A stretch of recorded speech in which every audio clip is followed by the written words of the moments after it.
Hello everyone, this is Saloni and welcome to my channel MS Study for CBSE Pattern. This is not only my channel, this is a family of these subscribers, means viewers and me. I am Saloni. Okay, so today I am going to start Theorem 1.2, Fundamental Theorem of Arithmetic. As I have already discussed the part 1 of introduction in the very first video of class 10th. So today I am going to start theorem 1.2, fundamental theorem of arithmetic. So every composite number can be expressed. जितने भी हमारे composite number होते हैं उन्हें हम express या factorize कर सकते हैं as a product of primes, and this factorization is unique. ये factorization unique इसलिए है apart from the order in which the prime factor occur. ठीक है, suppose कीजिए यहाँ पर ही हमसे कहना चाहते हैं कि let's a number 24 and factorise it. 2 1 2, 2 2 4, 2 6 12, 2 3 6 and 3 1 3. So we can write 24 equals to 2 into 2 into 2 into 3. This is an order to write the prime factorization of any number. But according to this theorem, we can write it as equals to 2 into 3 into 2 into 2, और हम इसको right कर सकते हैं 2 into 2 into 3 into 2 और 3 into 2 into 2 into 2. It means यहाँ पे हम क्या कर सकते हैं, जो हमारे प्राइम फैक्टर्स आए हैं 24 के, उसे हम इन पॉसिबल ऑर्डर्स में राइट कर सकते हैं, बिकॉज इनको मल्टीप्लाई करने के बाद हमारा रिजल्ट 24 ही आने वाला है. ठीक है, तो यहाँ पर ये हमसे कह रहे हैं that the fundamental theorem of arithmetic says that every number या every composite number can be expressed as a product of primes. These are prime numbers and the product of primes is the actual number. Okay, so यहाँ पे कह रहे हैं it says that given any composite number it can be factorised as a product of prime numbers in a unique way.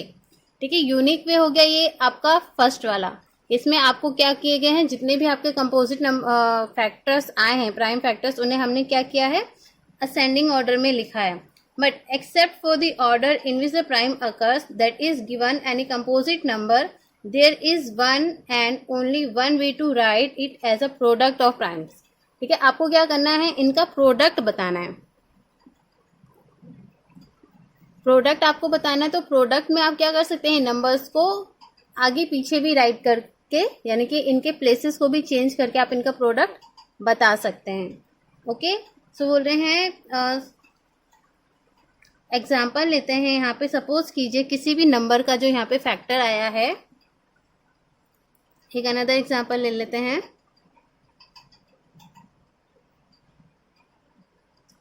We regard 2 into 3 into 5 into 7. ठीक है, तो इसको हम सेम एज कैसे लिख सकते हैं, 3 into 5 into 7 into 2.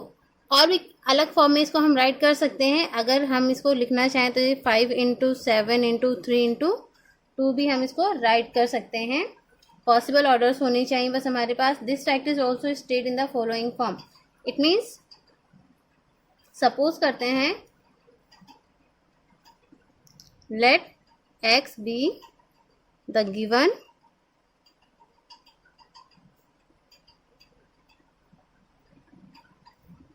Composite number. Okay, और x के जो फैक्टर्स आए हैं वो हमारे आए हैं p1 p2 p3 कब तक, pn तक. ठीक है, वेयर p1 p2 और pn क्या है, आपके प्राइम्स नंबर है. ठीक है, and written in ascending order. कौन से ऑर्डर में राइट है ये,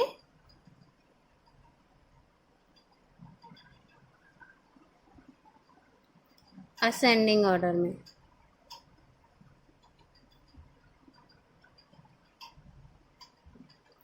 ठीक है, बट अगर हम इनको चाहें तो इसको हम P2 को पहले या Pn को पहले भी राइट करके कर सकते हैं। ठीक है, तो इससे रिलेटेड हमें एक क्वेश्चन देखते हैं, तो आपको बहुत अच्छे से समझ में आ जाएगा कि मैं क्या कहना चाहती हूँ।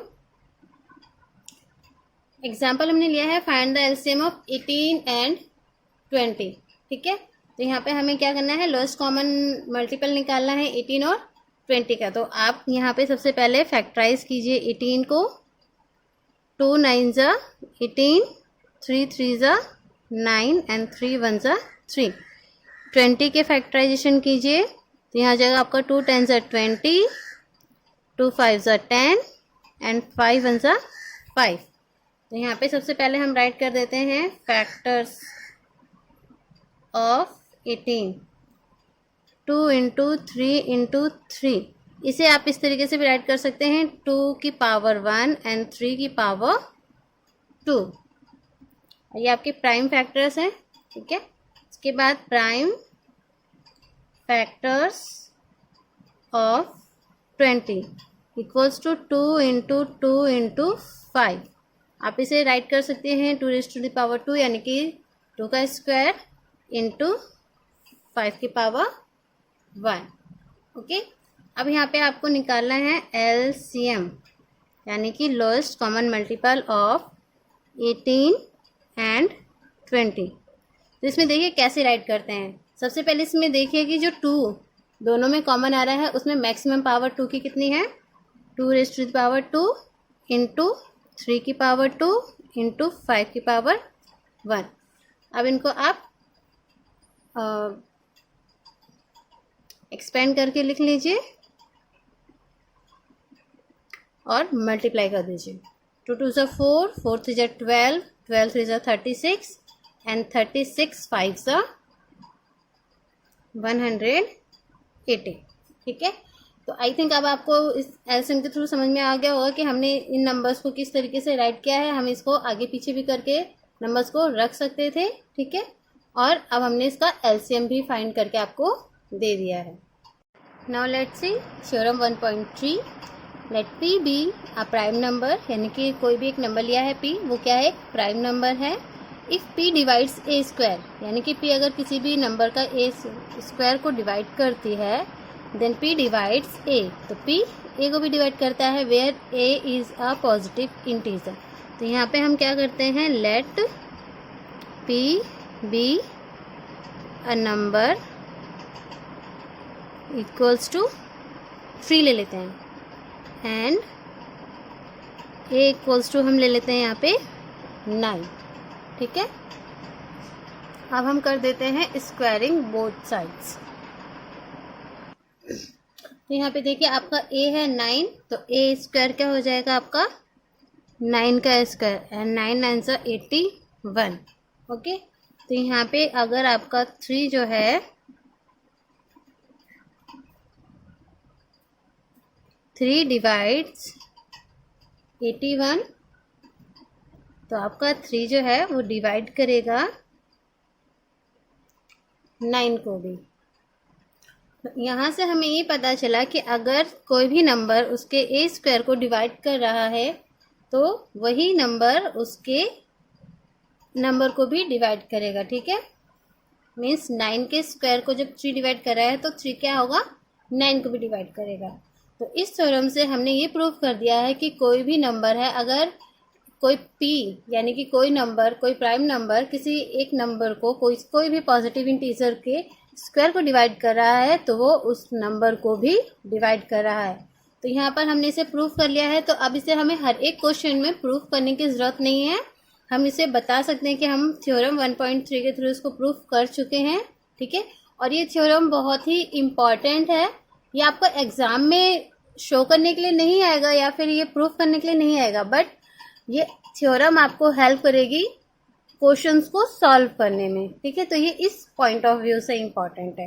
तो हमने ये वाली थ्योरम अच्छे से प्रूव कर ली है। ठीक है, अब हम बढ़ते हैं नेक्स्ट थ्योरम की तरफ।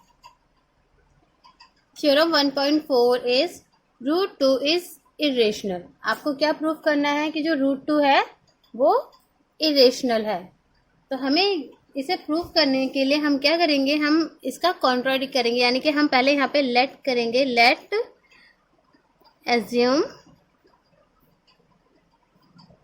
√2 इज अ रेशनल नंबर।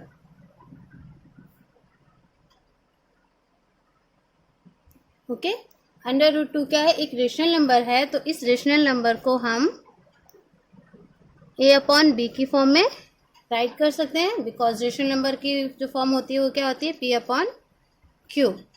अब हम कर देते हैं स्क्वायरिंग बोथ साइड्स।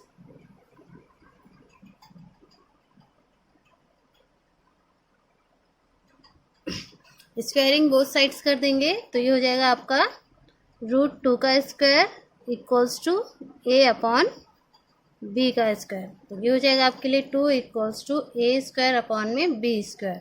ठीक है, अब इसको हम इसके साथ ले जाते हैं क्रॉस मल्टीप्लाई से, तो ये हो जाएगा 2b का स्क्वायर इक्वल्स टू a²। तो यहाँ पे 2 जो है वो b² के साथ मल्टीप्लाई में, इट मीन्स ये क्या कर रहा है, यहाँ पर a² को डिवाइड कर रहा है। और अभी हमने थ्योरम 1.3 में प्रूफ किया था कि अगर कोई भी नंबर किसी a² को, किसी नंबर के स्क्वायर को डिवाइड करता है तो वो उस नंबर को भी डिवाइड करता है। ठीक है, तो यहाँ पे हम राइट करेंगे therefore 2 divides a² such that 2 divides a. Okay, now we can write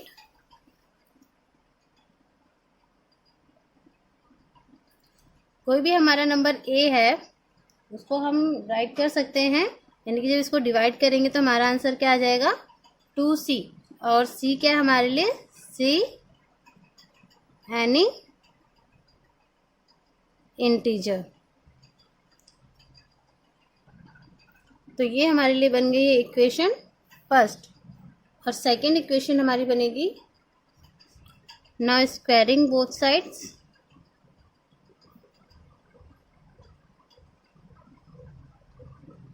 तो ये हो जाएगा आपका यहाँ पर a का स्क्वायर इक्वल्स टू 2c का square, it means a² equals to 4c²।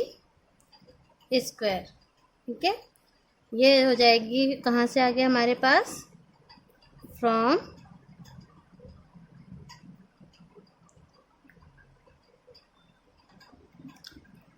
Equation first a² equals to 2b²। तो हम यहाँ पे a² की जगह हम क्या कर देंगे, 2b² की वैल्यू पुट।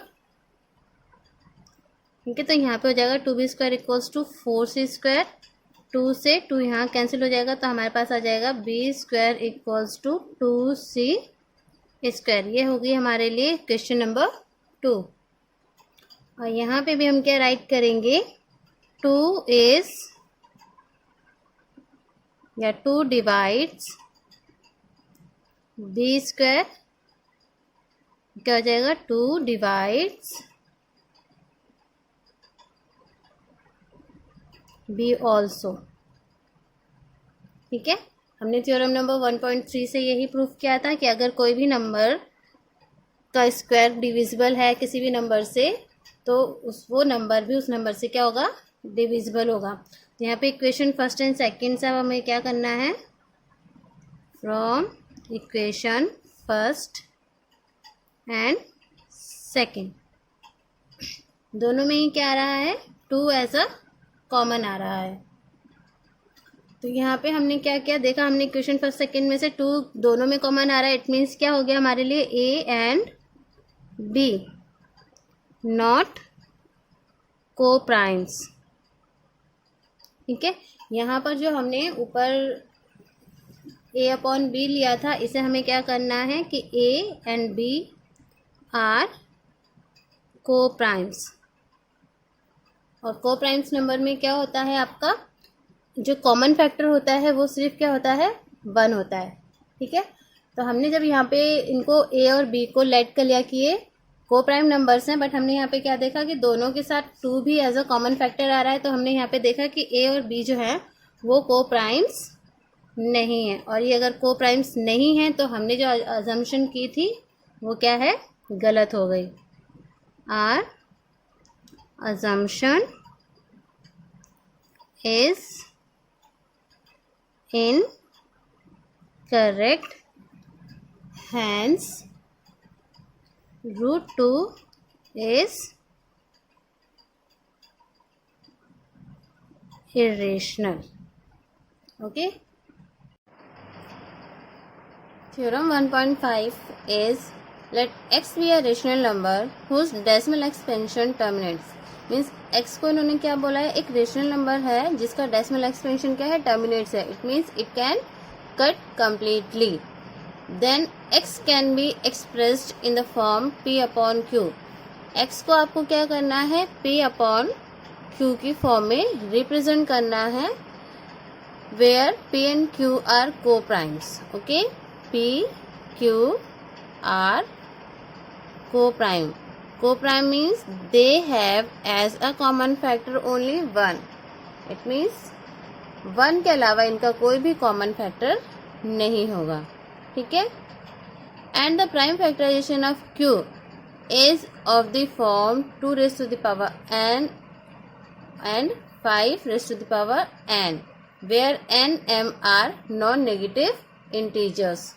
ओके, तो यहाँ पे जो Q है हमारा, वो Q को हमें किस पावर में शो करना है, 2 raise to the power n into 5 raise to the power n। तो इसके लिए हम एक एग्जांपल लेते हैं, यानी कि हमें जो भी नंबर्स चाहिए उसमें जो डिनोमिनेटर होगा उसकी पावर इस फॉर्म में होनी चाहिए। ठीक है, तो लेट्स सपोज हमने यहाँ पे राइट किया, और क्योंकि हमें P और Q को प्राइम नंबर होने चाहिए तो हमने यहाँ पे राइट किया 3/10। ओके, अब जो 3/10 इसमें 3 और 10 में जो हमारे को प्राइम नंबर्स हैं ये, क्योंकि इनमें कॉमन फैक्टर ओनली 1 आ रहा है। ठीक है, और जो हमारा 10 है, 10 के हम फैक्टर्स करते हैं यहाँ पे, 2 5 are 10 एंड 5 1 are 5। ठीक है, तो इसे हम यहाँ पे राइट कर सकते हैं 3/2 raised to the power 1 into 5 raised to the power 1। ठीक है, तो यहाँ पे जो हमारा Q है उसकी जो हमारा फैक्टर्स आ रहे हैं वो 2 इंटू 5 की फॉर्म में आ रहे हैं। ठीक है, तो यहाँ पे हमने क्या डिसाइड देखा कि यहाँ पे जो हमने नंबर लिया है 3/10, उसको हम 3 में 2 की पावर n इंटू 5 की पावर n की फॉर्म में रिप्रेजेंट कर सकते हैं। और नेक्स्ट स्टेप में इसमें हम राइट कर सकते हैं, क्या हो जाएगा हमारा यहाँ पे 0.3। इट मीन्स अगर आप इसे 10 से डिवाइड करेंगे 3 को, तो पॉइंट लगा के यहाँ 0 लगाएंगे एंड 10 3 जा 30, रिमाइंडर कुछ भी नहीं बचा, तो यहाँ पे हमारा डेसिमल एक्सपेंशन क्या हो गया, टर्मिनेट हो गया। ठीक है, take one more example.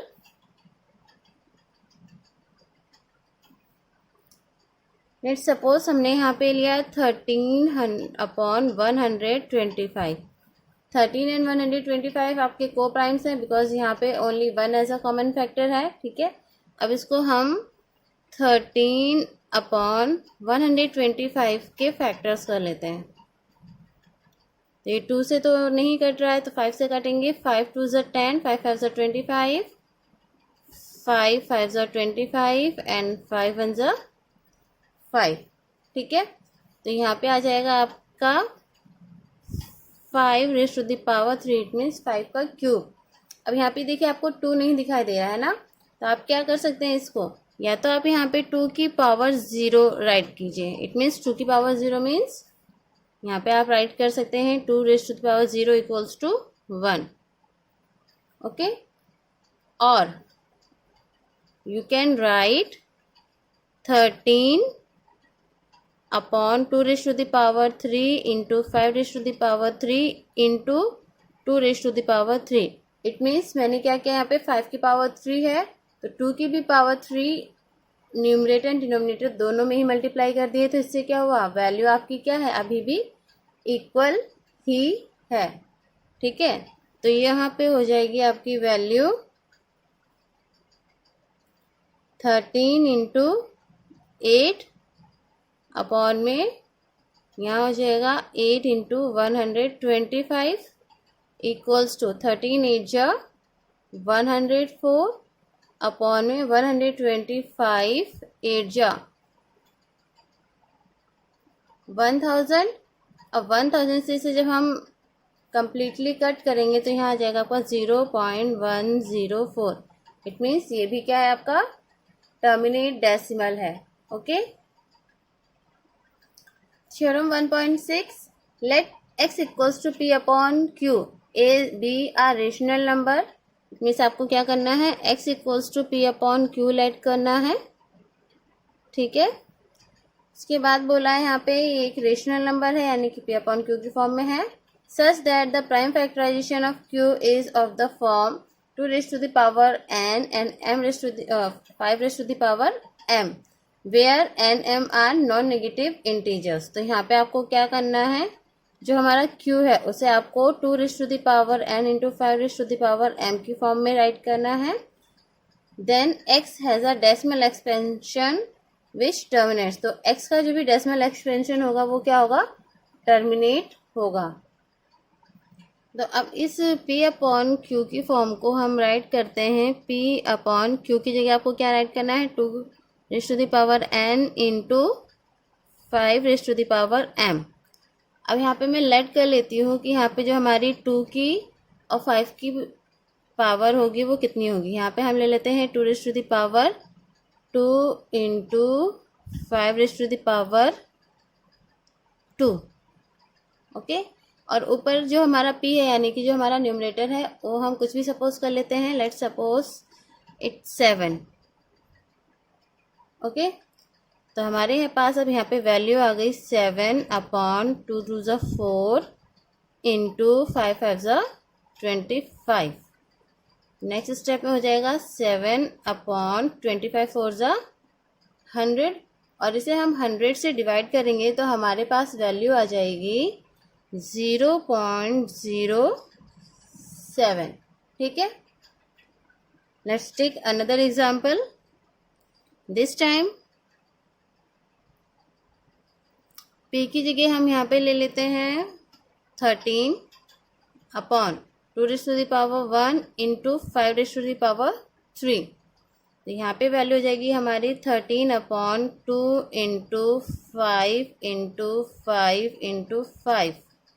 Okay. तो यहाँ हो जाएगा आपका 13 अपॉन 5 5 से 25 25 5 से 125 एंड 125 2 ज़ा 250। तो हम क्या करते हैं 250 से 13 को डिवाइड करते हैं। ओके। 250 और यहाँ पे 13। तो ये नहीं कंप्लीट डिवाइड होगा इससे, तो यहाँ पे हमें क्या करना पड़ेगा, पॉइंट लगा के 0 लेना पड़ेगा। अभी भी ये डिवाइड नहीं हो रहा है तो यहाँ पे एक और 0 पुट करके यहाँ पे भी एक 0 पुट करेंगे।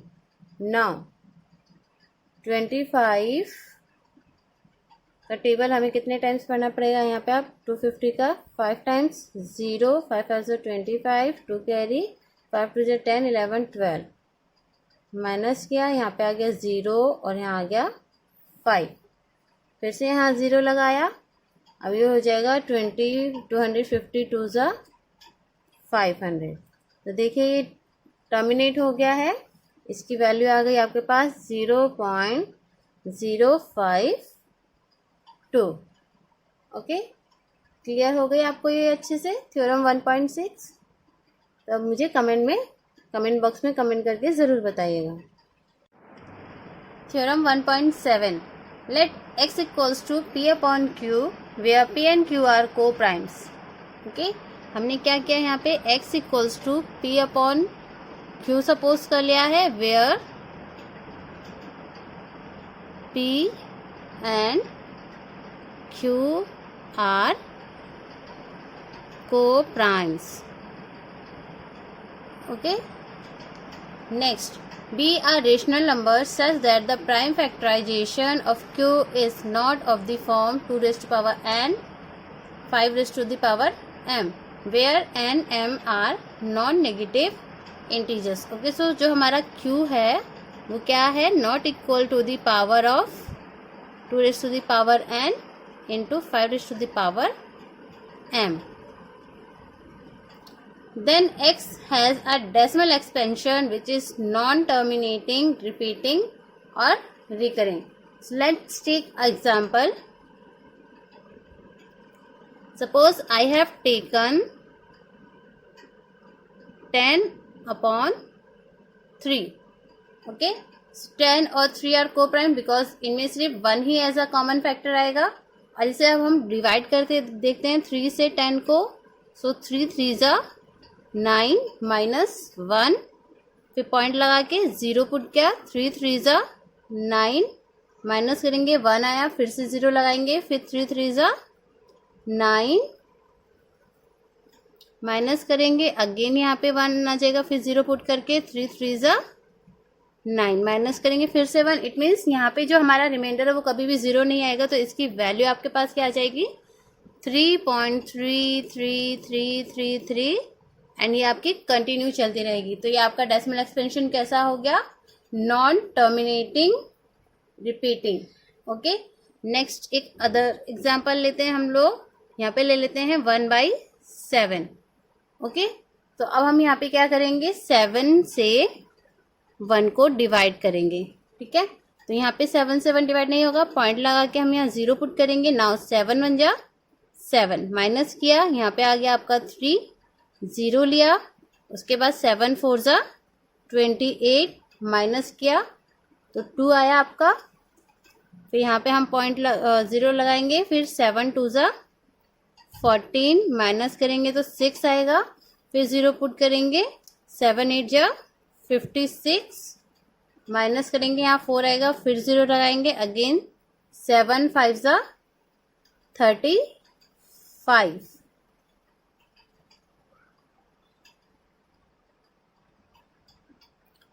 माइनस करेंगे तो यहाँ जाएगा आपका 5 और 0 लगा देंगे यहाँ पे तो 7 7 जा 49 माइनस करेंगे, अगेन यहाँ पे 1 आ गया. अब यहाँ पे क्या करेंगे?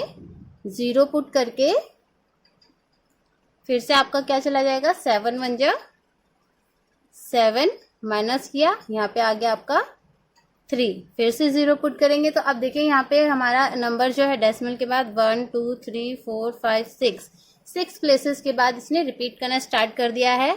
तो यहाँ पे हमारी वैल्यू आ जाएगी 0.142857114. इसी तरीके से ये आगे अब कंटिन्यू करेगी. तो ये जो हमारा 0.142857 ये रिपीटिंग वैल्यू हो गई. तो ये हमारी वैल्यू कैसे हो सकती है? The decimal expansion of 1/7 is non terminating, repeating और रिकरिंग. ठीक है, रिपीट भी हो रहा है और बार बार इसकी वैल्यू भी एक टाइम तक चेंज हुई है. ठीक है, तो यहाँ पे इस थ्योरम से हमें ये पता चल गया कि हमारे जितने भी रेशनल नंबर्स होते हैं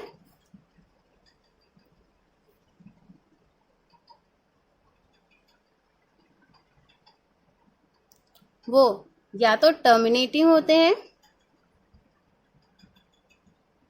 या फिर non terminating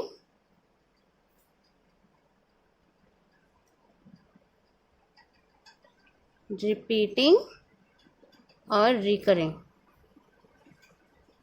okay, so I hope आपको ये थ्योरम बहुत अच्छे से समझ में आ गई होगी. ठीक है, जितनी भी थ्योरम्स मैंने आपको करवाई हैं वो अदर क्वेश्चंस को करने के पॉइंट ऑफ व्यू से बहुत ज़्यादा ही इम्पॉर्टेंट है. तो आप इन थ्योरम्स को आपको एग्जाम में प्रूफ करने के लिए नहीं आएगा, बट उन थ्योरम्स की हेल्प से आप अपने क्वेश्चंस को प्रूफ कर सकते हैं, उन क्वेश्चंस को सॉल्व कर सकते हैं. तो जितने भी मैंने आपको थ्योरम्स नोट करवाई हैं वो सभी के सभी इम्पॉर्टेंट है from the point of view of solving the questions.